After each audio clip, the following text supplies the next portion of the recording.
Hello बच्चों, आपका स्वागत है मेरे चैनल में। मैं Surendra Kumar, assistant professor DAV college Kanpur. But आज हम डिस्कस करने जा रहे हैं क्रिस्टल फील्ड स्प्लिटिंग इन टेट्राहेड्रल कॉम्प्लेक्स।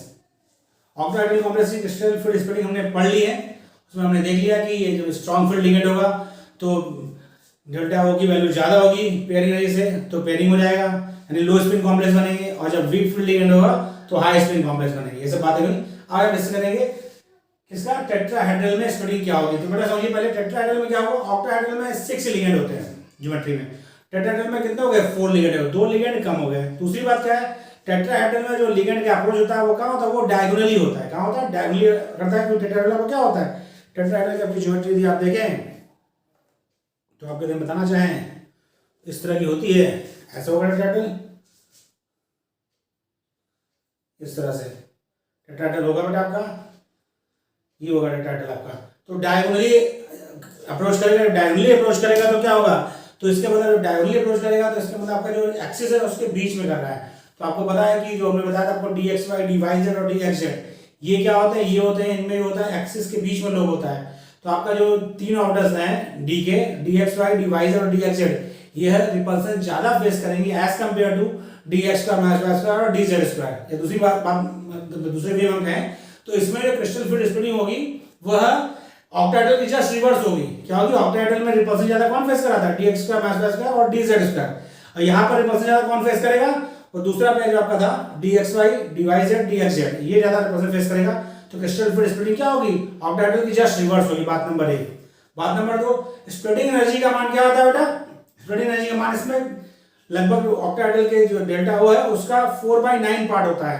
क्यों? पहली बात तो लिगेंड कम हो गए, दूसरी बात अप्रोच जो है उसका डायगोनली कर रहा है तो रिपल्सन कम करेगा। रिपल्सन कम करेगा, स्प्लिटिंग क्या होगी? कम होगी। इसी की बात हम करते हैं, स्टार्ट करते हैं।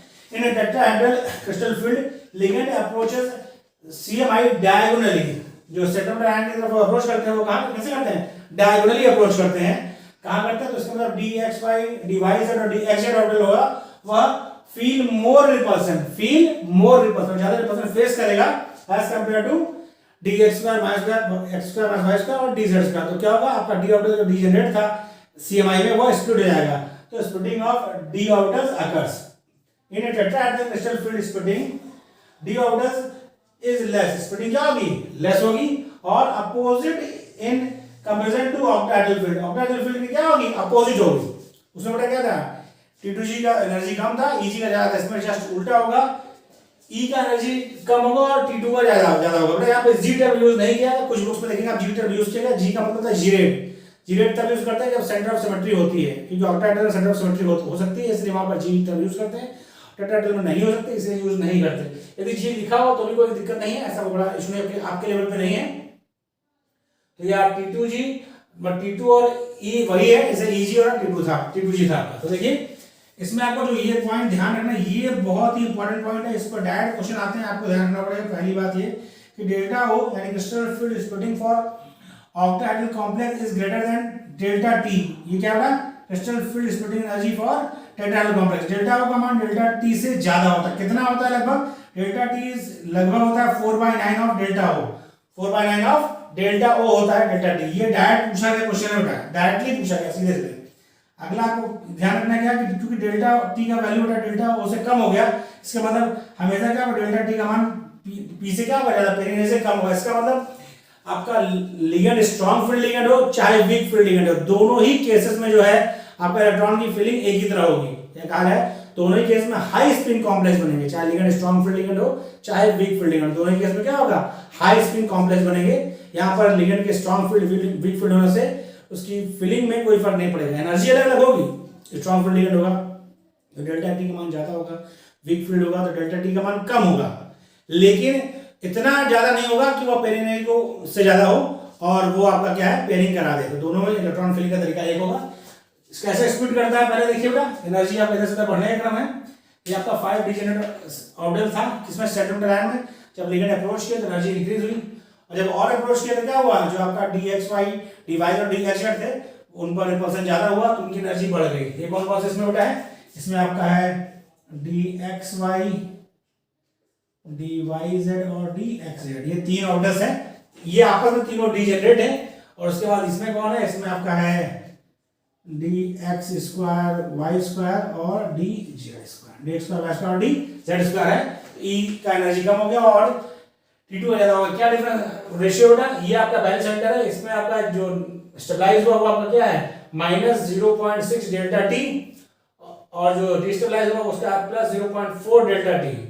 ये जस्ट उसका रिवर्स हो गया बेटा, पहले उसमें डेल्टा 0.6 ऊपर था, इसमें क्या हुआ स्टेबलाइज हो गया। ये अभी क्या है, ये क्रिस्टल फ्लूइड स्प्लिटिंग इन टेट्राहेड्रल कॉम्प्लेक्स। अब हम डिस्कस करेंगे एक एक करके कॉन्फ़िगरेशन डिस्कस करेंगे। आपको ध्यान रखना है दोनों ही केस में क्या होगा, सेम होगा, चाहे आपका स्ट्रॉन्ग फील्ड लिगेंड हो चाहे वीक फील्ड लिगेंड हो, दोनों केस में क्या होगा, सेम होगा। स्टार्ट करते हैं। यदि आपका सीएमआई का कॉन्फ़िगरेशन 1 है, थोड़ा देखिए फिर क्या होगा, ये कंडीशन होगी, पहला इलेक्ट्रॉन यहां जाएगा और ये क्या होगा, अनपेड इलेक्ट्रॉन की संख्या 1 होगी, और ये कैसे लिखा जाएगा, E1 T2 0। मैं फिर रिपीट कर दूं बेटा, यहाँ पर EG और T2G भी लिखा हो सकता है, कोई दोनों में फर्क नहीं है, बस ये ध्यान रखना है। मैंने इसलिए लिखा है क्योंकि स्टैंडर्ड बुक आप पढ़ेंगे तो वहां पर टेट्राहेड्रल में G टर्म यूज नहीं किया गया, क्योंकि G का मतलब होता है जीरेट, और वो इस्तेमाल किया जाता है किसमें, सेंटर ऑफ सिमेट्री जिसमें होगी, ऑक्टाहेड्रल में। टेट्राहेड्रल में सेंटर ऑफ सिमेट्री नहीं होती, इसलिए G टर्म मैंने यूज नहीं किया है। यदि किसी बुक में G लिखा है तो आप उसको बहुत लेकर परेशान होते हैं, ठीक है। तो E1 T2G 0 मतलब T2 0, और इसका CFSE क्या होगा, CFSE इसका होगा 1 into -0.6 डेल्टा टी, ये आएगा -0.6 डेल्टा टी। ओके बेटा, ठीक है, इधर का कॉपी कर लिया, बहुत आसानी से, जैसे हम लोग ने किया था ऑक्टाहेड्रल में वैसे ही करेंगे। सारे कॉन्फ़िगरेशन डिस्कस कर रहे हैं ताकि आपको एक बार समझ में आ रहा है, फिर आप चीजें आराम से कर सकते हैं।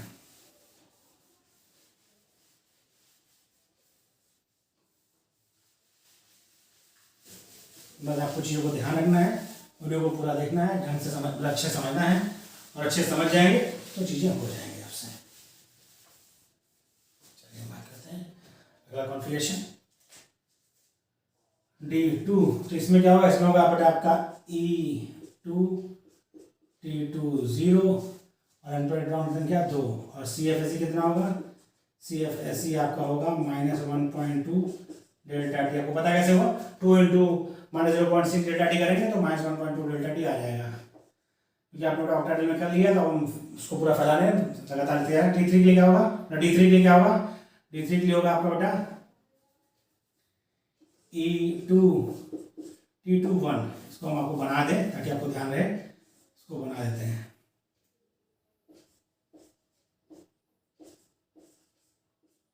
ये क्या है आपका, ये आपका E, ये आपका T2 पहला इलेक्ट्रॉन, दूसरा, क्योंकि आपका बेटा क्या है, पेयरिंग एनर्जी का मान ज्यादा है, यानी delta, because delta T is less than P है, इसलिए इलेक्ट्रॉन कहाँ चला जाएगा, यहाँ चला जाएगा। इलेक्ट्रॉन की संख्या 3, और CFSE का मान कितना हो गया, CFSE का मान हो गया माइनस, ऐसे किया बेटा हमने 2 into -0.6 delta T plus 1 into 0.4 delta T, कितना है बेटा, आपको मल्टीप्लाई करेंगे तो 1.2 आएगा, और ये 4 तो हो जाएगा -0.8 डेल्टा टी। ये आपका CFSE वैल्यू है, अनपेड इलेक्ट्रॉन संख्या 3 है। जब आपका कॉन्फ़िगरेशन D4 होगा तो बेटा इलेक्ट्रॉन यहाँ पर जाएगा, ये आपका क्या होगा, इसमें जो कॉन्फ़िगरेशन वो क्या है बेटा, वो है आपका E2 T2 1। इसमें क्या बेटा आपका, इसमें आपका है E2 T2 2, और इसका CFSE क्या है, CFSE है -0.4 डेल्टा टी, अनपेड की संख्या कितनी है 4, और D5 जब आपका CMI का कॉन्फ़िगरेशन होगा तो ये होगा आपका E2 T2 3, और CFSE वैल्यू होगी 0, क्या होगी 0, अनपेड की संख्या 5, अनपेड की संख्या क्या होगी 5 होगी। कैसा होगा ये आपका ऐसा होगा, मैं बना दे रहा हूँ,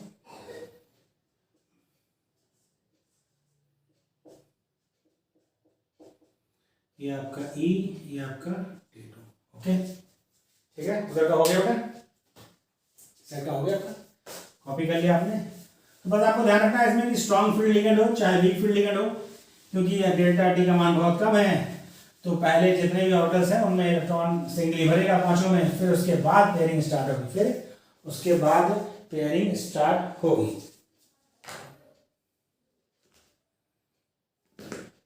ठीक, तो D6 में देखिए बेटा, D6 में क्या होगा, D6 में आपका हो जाएगा E3 T2 3, अनपेड कितने हो जाएंगे, अनपेड हो जाएगा आपका 4, क्योंकि बेटा क्या हो गया, छोटा इलेक्ट्रॉन यहाँ पर आएगा तो अनपेड कितने बचेंगे, 4 बचेंगे। इसमें CFSE कितना होगा, 3 into minus 0.6 delta T plus 3 into 0.4 delta T, कितना आएगा बेटा, ये क्षेत्र 18 और 12, तो कितना हो गया, माइनस 0.6 डेल्टा टी आएगा इसका CFSE वैल्यू। और आपका D7 होगा तो क्या होगा, तो आपका होगा E4 T2 3, अनपेड इलेक्ट्रॉन संख्या कितनी हो जाएगी, 3। इसका CFSE कितना होगा बेटा, इसका CFSE होगा -1.2 डेल्टा टी। आप देखेंगे कैलकुलेट करके देखेंगे भाई, यहाँ पे क्या होगा, 4 into -0.6 delta T plus 3 into 0.4 delta T करेंगे तो -1.2 डेल्टा टी आएगा CFSE वैल्यू। और D8 करेंगे बेटा, ये हो जाएगा आपका E4 और T2 4, इसका CFSE कितना होगा, CFSE इसका होगा -0.8 डेल्टा टी, और अनपेड इलेक्ट्रॉन संख्या कितनी बचेगी, अनपेड इलेक्ट्रॉन संख्या हो जाएगी 2। और D9 होगा बेटा, तो E4 T2 5 होगा, और इसका CFSE कैसे आया, CFSE इक्वल टू होगा, मैं इसमें फिर कर दे रहा हूँ, 4 into -0.6 delta T plus 5 into 0.4 delta T, कितना आएगा बेटा, तो आप करेंगे तो आएगा आपका -0.4 डेल्टा टी इसकी वैल्यू आएगी। और यहाँ पर आपका होगा एक अनपेड इलेक्ट्रॉन, क्या होगा, एक अनपेड इलेक्ट्रॉन। लास्ट आपका हुआ D10, यहाँ पर आपका होगा कॉन्फ़िगरेशन E4 T2 6, और CFSE क्या होगा, CFSE equal to 0, unpaired electron equal to 0। थोड़ा देखिए इसमें क्या हुआ कि आपका स्ट्रॉन्ग फील्ड लिगेंड हो चाहे वीक फील्ड लिगेंड हो, दोनों ही केस में इलेक्ट्रॉन भरने का जो तरीका है वो सेम होगा, क्योंकि पेयरिंग एनर्जी की वैल्यू बहुत ज़्यादा है, जो क्रिस्टल फील्ड स्प्लिटिंग है टेट्राहेड्रल के लिए बहुत कम है, तो पेयरिंग नहीं हो पाएगी। कॉपी कर लिया बेटा, फिर हम आगे बात करें। इधर कॉपी कर लिया बेटा, इधर कॉपी कर लिया, ये होगा कॉपी। तो आपने देखा बेटा, आप ये चीज़ सीख जाएंगे तो बहुत आसान है, ऐसा कुछ नहीं कि आप न कर पाए, बस आपको स्प्लिटिंग का वो तैयार होना चाहिए, मतलब कैसे स्प्लिटिंग हो रही है, कौन कौन से ऑर्बिटल्स बन रहे हैं और किसमें क्या वैल्यू है इसकी स्प्लिटिंग एनर्जी की, तो आपको क्वेश्चन आ जाएगा। तो नोट करके देखिए, इन tetrahedral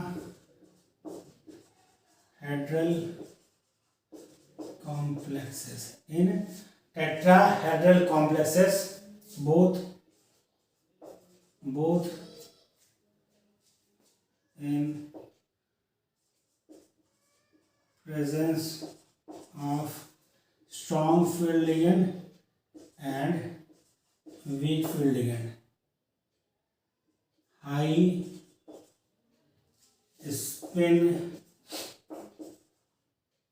spin complexes are formed। यानी टेट्राहेड्रल केस में क्या होगा बेटा, चाहे लिगेंड स्ट्रॉन्ग फील्ड लिगेंड हो चाहे वीक फील्ड लिगेंड हो, दोनों ही केस में हाई स्पिन कॉम्प्लेक्स बनेंगे। जबकि ऑक्टाहेड्रल में क्या था, हाई स्पिन, यदि आपका स्ट्रॉन्ग फील्ड लिगेंड होगा तो लो स्पिन कॉम्प्लेक्स, यदि वीक फील्ड लिगेंड होगा तो हाई स्पिन कॉम्प्लेक्स। ओके बेटा, ये नोट आपने ध्यान रखिए। और आगे हम बात करते हैं बेटा अगला, नेक्स्ट हमारा स्प्लिटिंग, बेटा इसको कॉपी कर लिए, स्क्रीनशॉट ले लिया। ओके, अब हम डिस्कस करेंगे बेटा क्या अगला नेक्स्ट हमारा स्प्लिटिंग क्या है, स्क्वायर प्लेनर में क्या होगी, स्क्वायर प्लेनर में क्या होगी इसकी बात हमें करनी है। स्क्वायर प्लेनर में कैसा होगा स्प्लिटिंग, इसकी बात करते हैं।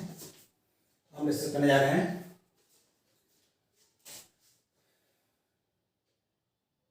Sorry, crystal field splitting of d orbitals in square planar complex। बहुत ध्यान समझिए बेटा, स्क्वायर प्लेनर कॉम्प्लेक्स में क्या होता है, देखिए लिगेंड का अप्रोच यदि आप देखें तो समझ में आ जाएगा। स्क्वायर प्लेनर कैसे होता है बेटा, ऑक्टाहेड्रल से जब आपका जेड एक्सिस पे लिगेंड नहीं होते हैं या हटा लिए जाते हैं तो आपका फॉर्म होता है क्या, स्क्वायर प्लेनर। ये आपका है एक्स वाई और जेड। लिगेंड का अप्रोच इधर से होगा, एक्स डैश से होगा, वाई से लिगेंड का अप्रोच होगा और वाई डैश से होगा। ओके, चार लिगेंड पे स्क्वायर प्लेनर है तो चार लिगेंड है, तो चार लिगेंड है क्या होगा, किधर से हो रहा है, आपका एक्स से हो रहा है, एक्स एक्स डैश से और वाई वाई डैश से। और क्योंकि जेड एक्सिस में क्या होता है, लिगेंड्स नहीं होते हैं तो जेड एक्सिस से अप्रोच नहीं होता है, तो इससे फर्क क्या पड़ेगा, तो जो आपके जिनमें एक्स फैक्टर है कौन सा, D x square minus Y square और डी एक्स वाई, उनकी एनर्जी क्या होगी, इंक्रीज हो जाएगी। तो ये जनरेट क्या होगा, ये जनरेट होगा आपका टेट्राहेड्रल से। तो देखिए ये जो आपका था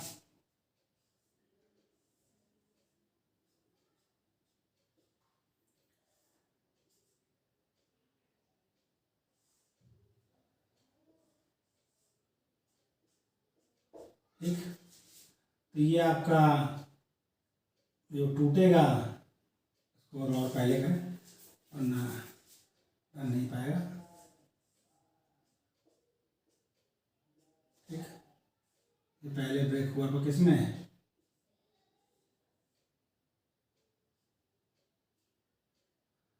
और जब क्या था बेटा, ये आपका था T2G, ये आपका क्या था, ये था आपका EG। ओके ठीक, इसमें फिर क्या होता है, रिपल्सन ज़्यादा होता है तो एनर्जी क्या होती है, घटती है।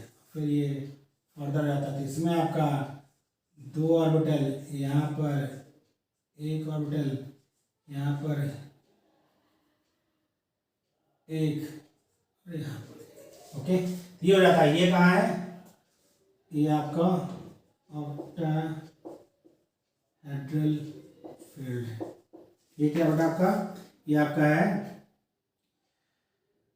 डीजेनरेट डी ऑर्बिटल्स इन CMI।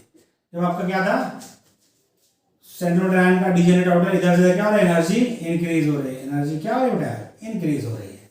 तो इसमें क्या हुआ, ये आपका टूटा तो ये आपका है, इसका एनर्जी इंक्रीज हुआ, ये आपका बेटा क्या, d x square y square, ये आपका क्या है, ये आपका है डी एक्स वाई, ये क्या आता है बेटा, ये आपका है डी जेड स्क्वायर, इसमें कौन है, डी एक्स जेड और d y Z.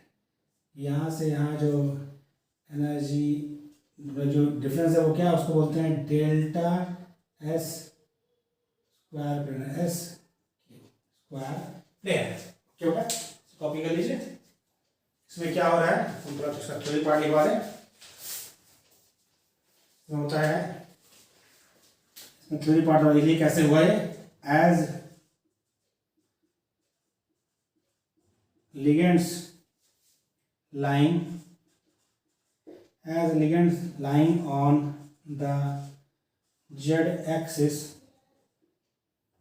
are removed। क्योंकि स्क्वायर प्लेन आपका बनेगा तो स्क्वायर प्लेन कॉम्प्लेक्स कब बनेगा, जब आपके एक्सियल से लिगेंड हट जाएंगे। क्या होता है, ऑक्टाहेड्रल से बनता है आपका स्क्वायर प्लेन, तो क्या होता है ऑक्टाहेड्रल से एक्सियल यानी जो आपका अबव द प्लेन और बिलो द प्लेन है, एक्सियल यानी जो जेड एक्सिस पर है वो रिमूव हो जाएंगे। तब वो क्या हो जाएगा, एक्स और वाई दोनों सेम प्लेन में होंगे, तो एक्स और वाई वाला जो होगा दो लिगेंड, चार लिगेंड होंगे, वो क्या हो जाएगा, स्क्वायर प्लेन हो जाएगा। क्या हो जाएगा, स्क्वायर प्लेन हो जाएगा। तो कब फॉर्म होगा, जब आपका जेड एक्सिस से लिगेंड रिमूव होंगे। वही बात कर रहा है, as ligand lying on z axis are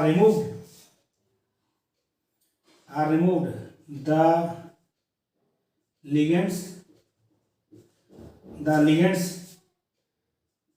in the xy plane the ligands in the xy plane experience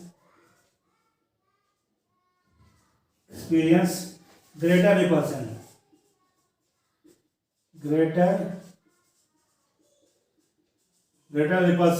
from the electron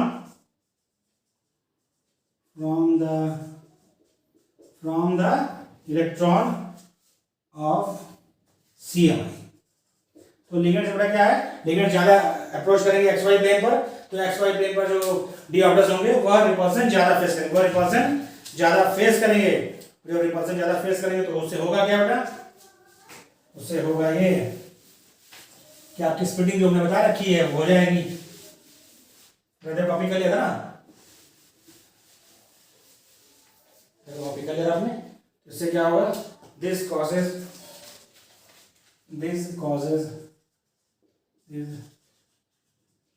causes on increase in the energy of dx square y square and dxy orbitals। ligand greatest influence on dx square minus y square orbital and its energy is very much increased। ये कहना है कि क्या हुआ कि जब Z axis का ligand हटा दिया हमने तो जो आपका चार लिगेंड बचे वो किस पर थे, वो एक्स और वाई पर थे, एक्स वाई एक्सिस पर थे। तो एक्स वाई एक्सिस के जो लोब्स थे, मतलब कि डी ऑर्बिटल्स थे कौन से, डी एक्स का माइनस वाई का और डी जेड जो एक्स वाई जो थे वह रिपल्सन ज्यादा फेस करेंगे। उसमें भी आपका जो d x square minus Y square है उसमें बेटा क्या होता है, उसमें जो लोब थे वो एक्सिस पर ही थे। तो जब एक्सिस पर ही लोब थे, जो आपको बताया था डी के 5 ऑर्डर्स में आगे दिखाए थे, तो जब एक्सिस पर ही लोब थे तो वह रिपल्सन ज्यादा फेस करेगा। जब रिपल्सन ज्यादा फेस करेंगे तो उनकी एनर्जी सबसे ज्यादा इंक्रीज होगी और सबसे ज्यादा रहेगी। और जो दूसरा आपका डी एक्स वाई है उसमें क्योंकि लोब्स क्या थे, एक्सिस के बीच में थे, वो कंपैरेटिवली रिपल्सन कम फेस करेगा as compare to d x y, लेकिन इन सबसे ज्यादा फेस करेगा, इसकी एनर्जी क्या हो गई, बढ़ गई।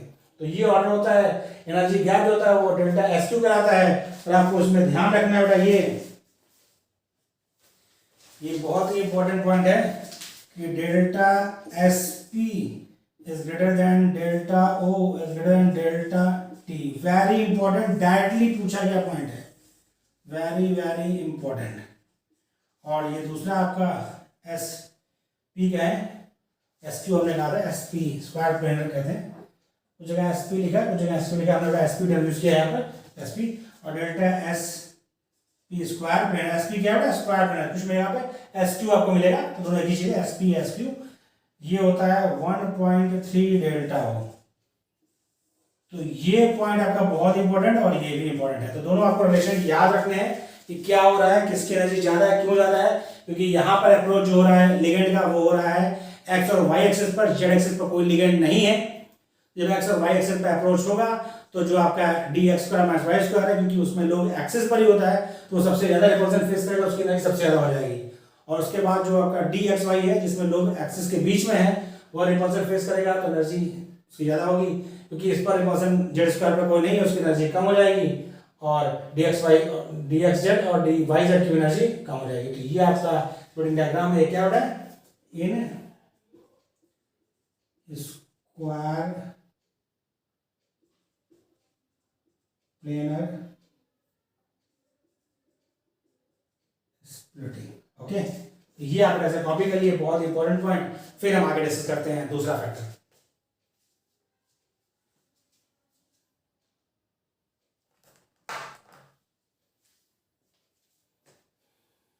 बेटा कॉपी कर लिया इसको। आइए बेटा हम लोग डिस्कस करते हैं अब नेक्स्ट इसमें factors affecting crystal field splitting energy and the topic, क्योंकि हमने डिस्कस कर लिया ऑक्टाहेड्रल स्प्लिटिंग पढ़ ली बेटा हमने इससे पहला लेक्चर में। इस लेक्चर हमने पढ़ा टेट्राहेड्रल यदि कॉम्प्लेक्स होगा, ज्योमेट्री होगी तो स्प्लिटिंग कैसे होगी। और स्क्वायर प्लेनर में आपको बेटा स्प्लिटिंग में ये आपका इंपॉर्टेंट है। और ये थोड़ा आपको जानना चाहिए, पूछ सकता है किसकी एनर्जी ज़्यादा होती है किसकी कम होती है, इसका रिलेशन पूछ सकता है। एनर्जी के बढ़ने का क्रम है, यानी सबसे कम एनर्जी इसकी, उसके बाद इसकी, उसके बाद इसकी, फिर इसकी। ओके, और एनर्जी गैप जो है वो डेल्टा एस पी या एस क्यू कहलाता है। ओके, बड़ा हो गया सेट, कॉपी कर लिया इसको। हम लोग डिस्कस करते हैं वो कौन से फैक्टर हैं जो क्रिस्टल फील्ड स्प्लिटिंग एनर्जी को प्रभावित करते हैं, क्योंकि फैक्टर्स पर क्वेश्चन आते हैं, आपको कंपाउंड दिया रहेगा और उसमें पूछेगा किसकी क्रिस्टल फील्ड स्प्लिटिंग एनर्जी ज्यादा होगी किसकी कम होगी।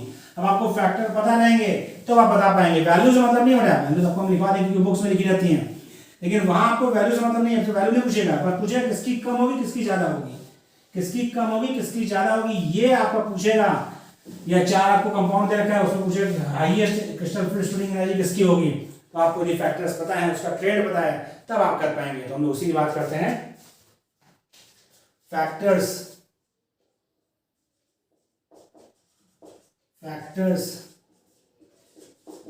affecting crystal field splitting energy या CFSE। Crystal field splitting energy को कौन कौन से फैक्टर प्रभावित करते हैं वो आपको ध्यान रखने हैं, क्योंकि क्वेश्चंस आते हैं बेटा, तो आपको ये फैक्टर ध्यान रहेंगे, उसके पीछे की केमिस्ट्री आपको ध्यान रहेगी, तो आप उन क्वेश्चन को कर सकते हैं और अपना स्कोर बढ़ा सकते हैं। तो देखिए हम पहला फैक्टर इसमें क्या है, जो फर्स्ट फैक्टर है वो है बेटा आपका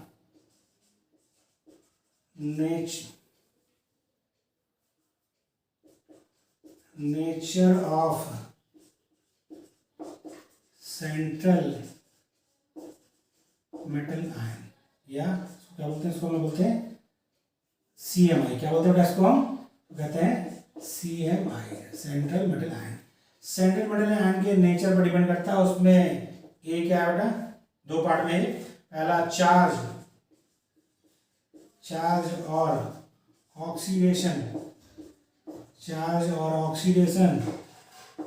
state of CMI। Central metal ion के चार्ज और ऑक्सीडेशन स्टेट पर डिपेंड करता है crystal field splitting energy.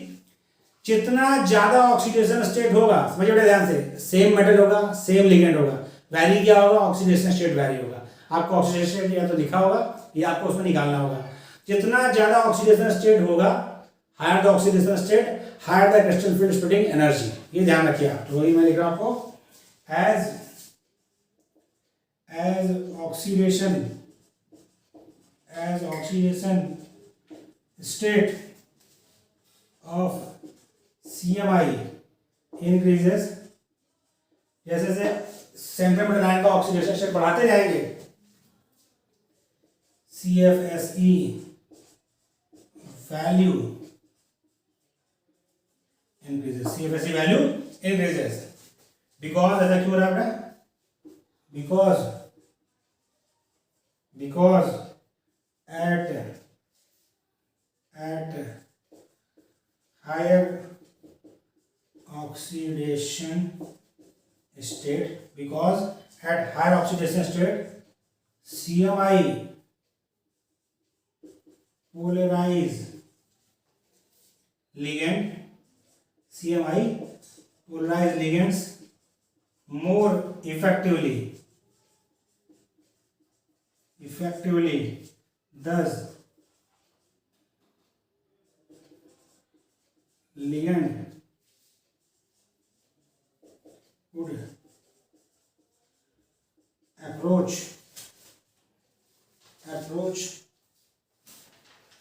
more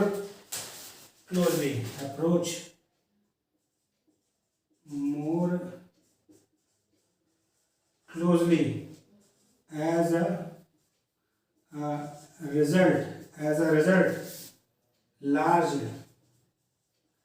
large crystal field क्या कह रहा है ये, क्या कहना ये है कि जैसे जैसे हम ऑक्सीडेशन स्टेट CMI का बढ़ाते जाएंगे, क्रिस्टल फील्ड स्प्लिटिंग बढ़ती जाएगी। क्यों ऐसा होगा बेटा, क्योंकि जब हम आपका जो CMI होगा, जब वो हायर ऑक्सीडेशन स्टेट होगा, तो आपको बताया बेटा हमने फजाल रूल में क्या बताया था आपको, कि जब ऑक्सीडेशन स्टेट जितनी ज्यादा होगी या कार्य जितना ज्यादा कैटायन पर चार्ज होगा, उसका पोलराइजिंग पावर उतना ज्यादा होगा। पोलराइजिंग पावर ज्यादा होगा तो क्या करेगा, वह लिगेंड्स को ज्यादा अट्रैक्ट करेगा। जब लिगेंड्स को ज्यादा अट्रैक्ट करेगा, लिगेंड ज्यादा अप्रोच करेगा, जितना ज्यादा अप्रोच करेगा लिगेंड्स के जो इलेक्ट्रॉन है वह सीएमआई के इलेक्ट्रॉन्स को उतना ज्यादा रिपेल करेंगे, रिपेल करेंगे तो स्प्लिटिंग ज्यादा होगी। पोलराइजेशन ज्यादा तो अप्रोच ज्यादा, अप्रोच ज्यादा तो रिपल्सन ज्यादा, रिपल्सन ज्यादा तो स्प्लिटिंग एनर्जी ज्यादा। तो इसीलिए हायर ऑक्सीडेशन स्टेट का क्रिस्टल फील्ड स्प्लिटिंग एनर्जी ज्यादा होगा as compare to lower oxidation state. जैसे देखिए एग्जांपल FeS2O6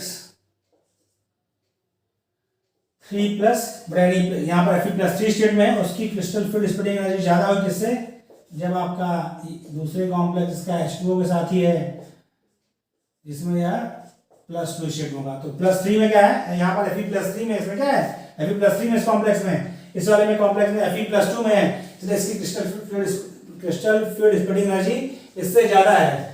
वैल्यू हमें पता है इसलिए हमने यहाँ पर लिख दिया है। आपको वैल्यू नहीं याद करना है, बस जब आप रिवाइज करेंगे तो आपको ध्यान आ जाएगा, इसलिए हमने यहाँ पर लिख दिया है। इसकी 10400 cm देखिए, इसकी क्रिस्टल फील्ड स्प्लिटिंग मैंने डेल्टा ओ कर दिया क्योंकि ऑक्टाहेड्रल कॉम्प्लेक्स है, डेल्टा ओ कर दिया, ठीक है। इसके लिए भी डेल्टा ओ, ठीक, इक्वल टू इसकी 13700 है, इसकी 10400 है। इसकी क्रिस्टल फील्ड स्प्लिटिंग ज्यादा है, इसकी कम है क्योंकि यहाँ Fe आपका +3 ऑक्सीडेशन स्टेट में है, इस वाले में +2 ऑक्सीडेशन स्टेट में है। नोट करके लिखिए, नोट if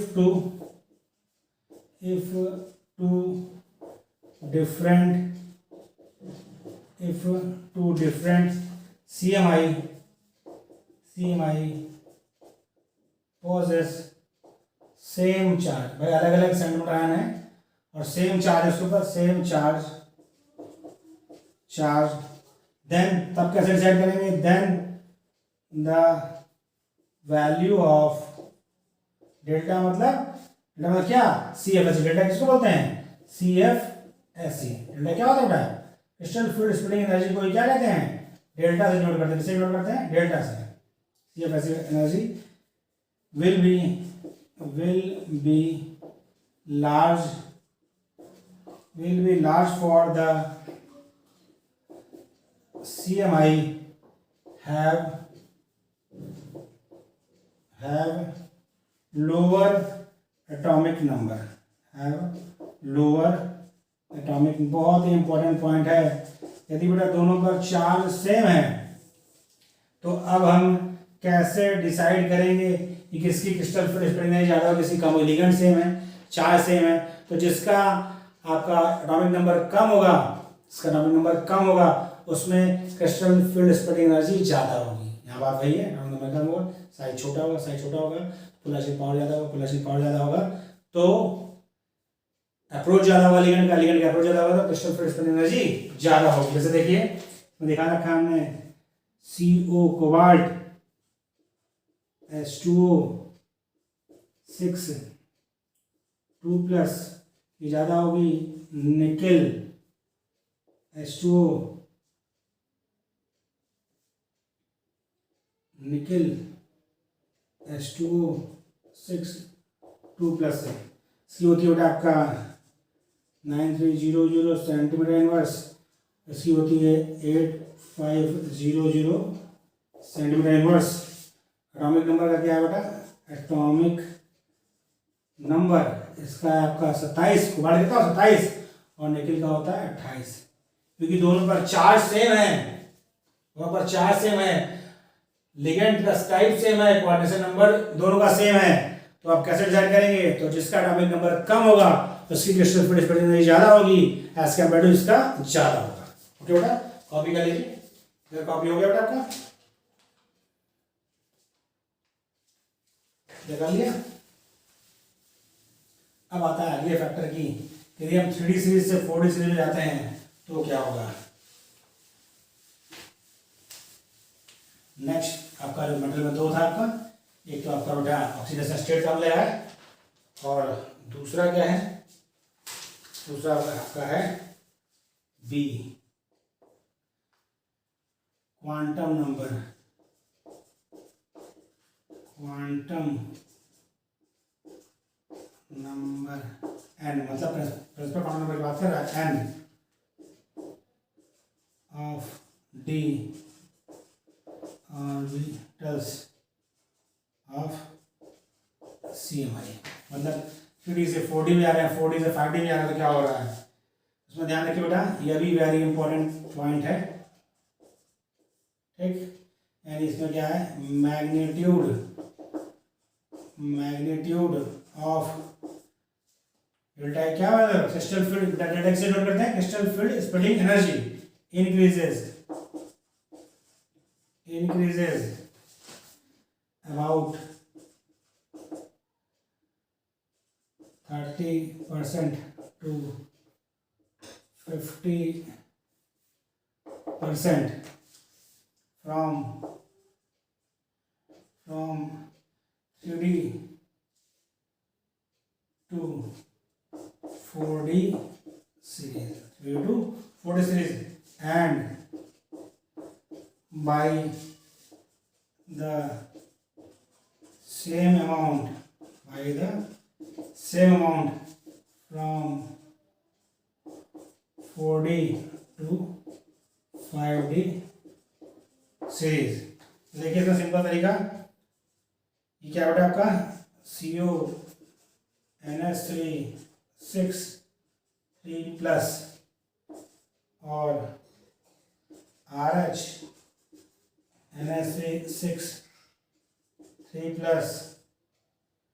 और TRNS3 इसमें क्या, ये है 3D6 कॉन्फ़िगरेशन, यहाँ पर 4D6, यहाँ पर 5D6, और यहाँ पर डेल्टा का मान जो है इसमें है 2300 सेंटीमीटर इनवर्स, यहाँ पर है 23,000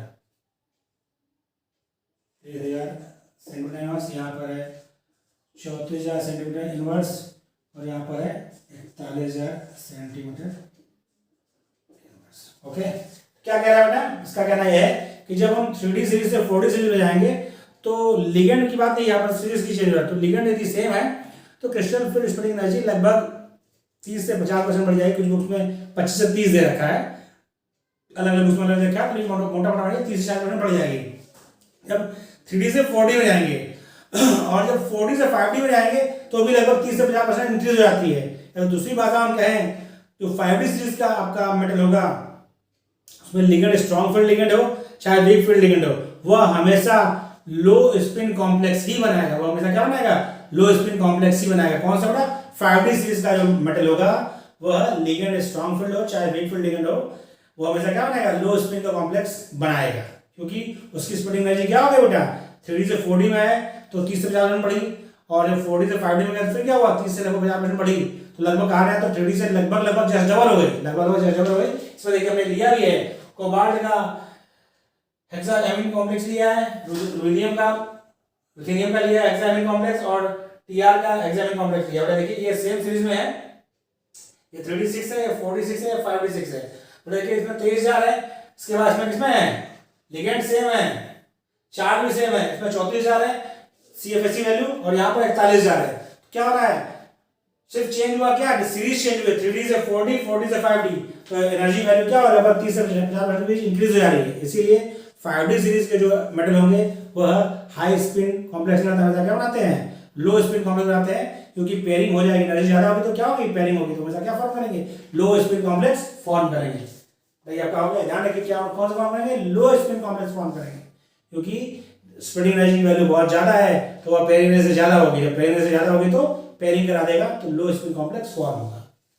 कर लीजिए, उधर कॉपी हो गया, तो हम अगला फैक्टर डिस्कस करें, nature of ligand. Next factor क्या होता है, नेचर ऑफ लिगेंड, कर लिया आपने कॉपी। तो ये आपको ध्यान रखना है कि कौन कौन से फैक्टर काम कर रहे हैं, कब ज्यादा होगी कब कम होगी, क्यों ज्यादा होगी क्यों कम होगी, ये भी ध्यान रखना है। अगला फैक्टर बेटा क्या है, नेचर ऑफ लिगेंड। देखिए नेक्स्ट फैक्टर आपका क्या है, नेचर ऑफ लिगेंड्स, लिगेंड के नेचर पर क्या डिपेंड करेगा, तो देखिए एज स्ट्रेंथ ऑफ लिगेंड्स, आपको लिखा था ना स्पेक्ट्रोकेमिकल सीरीज, उसी बात कर रहे हैं। जैसे आपका स्पेक्ट्रोकेमिकल सीरीज में लिगेंड का स्ट्रेंथ बढ़ता जाएगा, वैसे क्रिस्टल फील्ड स्प्लिटिंग एनर्जी भी बढ़ती जाएगी, क्योंकि वो जो आपका लिगेंड का स्पेक्ट्रोकेमिकल सीरीज बनी है वो उसके स्ट्रेंथ के हिसाब से बनी है, क्योंकि कार्बन वाला जो डोनर होगा उसका स्ट्रेंथ ज्यादा होता है। क्यों होता है? क्योंकि उसकी इलेक्ट्रोनेगेटिविटी कम होती है। जब इलेक्ट्रोनेगेटिविटी कम होगी तो लोन पेयर देने की टेंडेंसी ज्यादा होगी। जब लोन पेयर देने की टेंडेंसी ज्यादा होगी तो अप्रोच जब करेगा तो रिपल्सन ज्यादा फेस करेगा। जब रिपल्सन ज्यादा फेस करेगा तो स्प्लिटिंग एनर्जी ज्यादा होगी। उससे कम किसकी होगी? नाइट्रोजन डोनर जो होंगे, क्योंकि नाइट्रोजन की इलेक्ट्रोनेगेटिविटी कार्बन से बढ़ गई। जब इलेक्ट्रोनेगेटिविटी बढ़ गई तो लोन पेयर देने की टेंडेंसी थोड़ा क्या होगी? थोड़ा कम होगी। थोड़ा कम होगी तो अप्रोच की जो टेंडेंसी होगी थोड़ा कम होगी, अप्रोच की टेंडेंसी कम होगी तो स्प्लिटिंग एनर्जी क्या होगी? थोड़ा कम होगी। उसके बाद ऑक्सीजन डोनर जो होंगे उनकी स्ट्रेंथ और कम होती है, वीक फील्ड लिगेंड कहलाते हैं। तो वहां पर क्या है? लोन पेयर देने की टेंडेंसी और थोड़ा कम होगी, क्योंकि इलेक्ट्रोनेगेटिविटी बढ़ी ना बेटा, तो लोन पेयर का अप्रोच क्या कम होगा, अप्रोच कम तो रिपल्सन कम, रिपल्सन कम तो स्प्लिटिंग एनर्जी कम। ये ध्यान रखिए। तो क्या होगा? As strength of ligands increases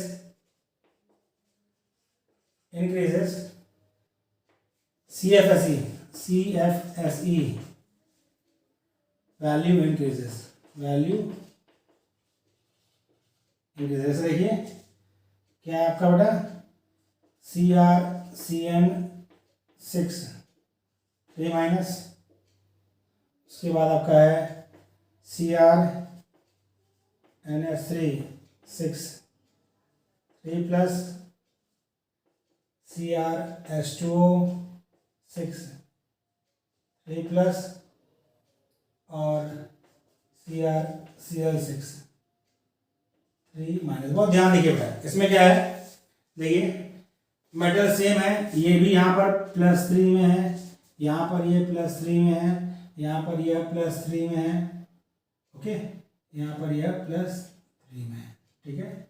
ligand तीनों में मेटल सेम है, सेम ऑक्सीडेशन स्टेट है। देखिए क्रोमियम का ये साइनाइड कॉम्प्लेक्स है, ये अमोनिया के साथ है, या वाटर के साथ है, या क्लोरीन के साथ है। तीनों में मेटल सेम है, क्रोमियम है। तीनों में ऑक्सीडेशन स्टेट मेटल की सेम है, +3 चेंज क्या है? चेंज है लिगेंड। ये बड़ा क्या? कार्बन डोनर लिगेंड है, सबसे स्ट्रॉन्ग, इसकी मतलब सबसे ज्यादा इसकी वो होगी लिगेंड स्ट्रेंथ होगी, आकार स्पेक्ट्रोकेमिकल सीरीज में सबसे ज्यादा है। उससे कम स्ट्रेंथ इसकी होती है नाइट्रोजन डोनर की, उससे कम ऑक्सीजन डोनर की, और सबसे कम होती है हाइड्रोजन डोनर की। तो इसमें अब क्या होगा? इसकी वैल्यू क्या? देखिए वैल्यू लिखेंगे आपको क्लियर होगा। इसकी होती है 26280 सेंटीमीटर इनवर्स, इसकी होती है 21600 सेंटीमीटर इनवर्स, इसकी होती है 17400 सेंटीमीटर इनवर्स, और इसकी होती है 13800 सेंटीमीटर। पर आपको उसकी वैल्यू नहीं याद रखनी है। वैल्यू तो मैं इसलिए बता दूं, बुक से नोट कर लिया था, बता दिया आपको सिर्फ ये ध्यान रखना है कि घट रही है, इसकी सबसे ज्यादा है, ये लिगेंड स्ट्रॉन्ग फील्ड लिगेंड है, और इसकी स्ट्रेंथ स्ट्रॉन्ग फील्ड में सबसे ज्यादा है। इसकी उससे कम स्ट्रेंथ है तो क्रिस्टल फील्ड स्प्लिटिंग एनर्जी कम हो गई, इसकी उससे कम है और कम हो गई, और उसकी सबसे कम है सबसे कम हो गई। इसलिए मैंने आपको दिखाया कि यहाँ पे क्या है? यहाँ पे कार्बन डोनर था, क्या था? ये कार्बन डोनर लिगेंड था, ये क्या था? नाइट्रोजन डोनर लिगेंड था, इसमें ऑक्सीजन डोनर था, इसमें क्या था? हैलोजन डोनर था। आपको पता है कार्बन डोनर लिगेंड की सबसे ज्यादा स्ट्रेंथ होती है, then nitrogen, then oxygen, then halogen की। इसीलिए crystal field splitting energy for इस कॉम्प्लेक्स सबसे ज्यादा, उससे कम, उससे कम, उससे कम, क्योंकि लिगेंड की स्ट्रेंथ सबसे ज्यादा इसकी, NH3 की, देन H2O की, देन Cl। ओके बेटा, यहाँ पे बात हो गई। अब आता है अगला मुद्दा, नेक्स्ट आपका वो क्या बेटा? Geometry of complex. ये आपको मैं लिखवा चुका हूँ, फिर से लिखवा रहा हूँ कि डेल्टा स्क्वायर प्लेट की क्रिस्टल फील्ड जो होगा, स्क्वायर प्लेट की क्रिस्टल फील्ड स्प्लिटिंग नहीं सबसे ज्यादा, उससे कम होगी ऑक्टाहेड्रल की, और सबसे कम किसकी होगी? टेट्राहेड्रल की। और यदि उसकी बात करें तो स्क्वायर प्लेट लगभग 1.3 ऑफ डेल्टा हो, स्क्वायर प्लेट कितनी होगी? 1.3 ऑफ डेल्टा हो, और टेट्राहेड्रल की जो होगी वो होगी लगभग 0.45 ऑफ डेल्टा हो। तो ये आपको ध्यान रखना है कि ज्योमेट्री से भी फर्क पड़ता है क्रिस्टल फील्ड स्प्लिटिंग एनर्जी पर। सबसे ज्यादा होगी स्क्वायर प्लेट कॉम्प्लेक्स की, उससे कम ऑक्टाहेड्रल की और सबसे कम टेट्राहेड्रल की। तो ये चीज़ आपको ध्यान रखनी है, इसको आप कॉपी कर लीजिए। और इसी के साथ आप हमारा आपका जो क्रिस्टल फील्ड स्प्लिटिंग का सिस्टम था वो हमारा कंप्लीट था। अभी हमारे को पढ़ना क्या है, हमको एप्लीकेशन पढ़ना है इसका। एप्लीकेशन पार्ट हम नेक्स्ट लेक्चर में डिस्कस करेंगे। आपको हमारा लेक्चर कैसा लगा, यदि आपको इसमें कुछ सीखा बेटा तो आप ज़्यादा वीडियो को लाइक करें और शेयर करें और कमेंट्स बॉक्स में मैसेज करें।